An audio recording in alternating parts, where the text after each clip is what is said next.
corporation is what people used to use. Corporation is a type of entity with a board of directors. It's what you typically see for public companies with shareholders and a board. So the downside of a corporation is really one of tax and complexity.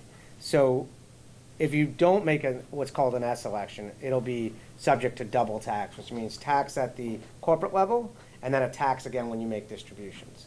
And as well as if there's character of gain like 60-40 treatment, you won't get the benefit of it. So no one we know uses a C Corp, at least intentionally. S Corp is a C Corp, but then you make what's called an S election, and that treats a C Corp as a flow-through entity for tax purposes. So before LPs and LLCs, that's what people used to use the most. The downside of it is you're still in a corporate format, which has more corporate formality. But worse is there's limits on who you can have in an S Corp. So you can't have really entities as owners. You can't have two classes of stock. So it's very limited, and we don't really see S Corps anymore. Do you guys still see much of them? I think people used to like them for deductibility plays, but I don't really see that anymore. We did. Before Obamacare, we saw it that if you had ordinary income, you could pay out a salary where you would pay FICA, both employer and employee portion, but you would also have income which would not be subject to FICA. Once you had Obamacare, you're going to pay it anyway. You're either going to pay it as flow-through income or as salary. So that was really, that really made S Corps somewhat extinct. But as we'll talk about in a little while, that this 3.8% Obamacare tax, which is on top of regular income tax, may go away. So as a result, you may see S Corps come back for that reason. And that's it.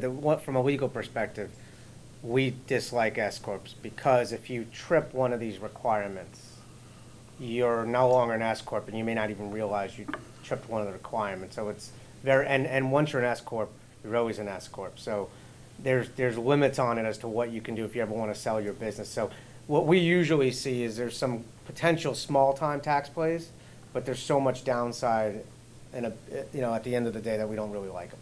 One example would be that you have to allocate the income based on ownership. Right.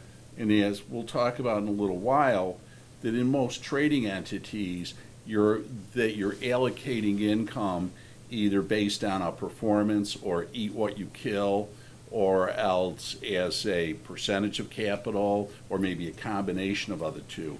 S Corps do not let you do that. Everything has to be pro rata in terms of ownership. And even besides that, which we'll get into, they don't let you issue what's called a profits interest, also known as carry. So we have a lot of clients putting aside CME rules that may require $250,000. As a tax matter, in an LLC or an LP, you can issue someone an interest in an LLC or an LP. They can be a K1 partner and participate in profits going forward and get the character of the gain without putting any money in.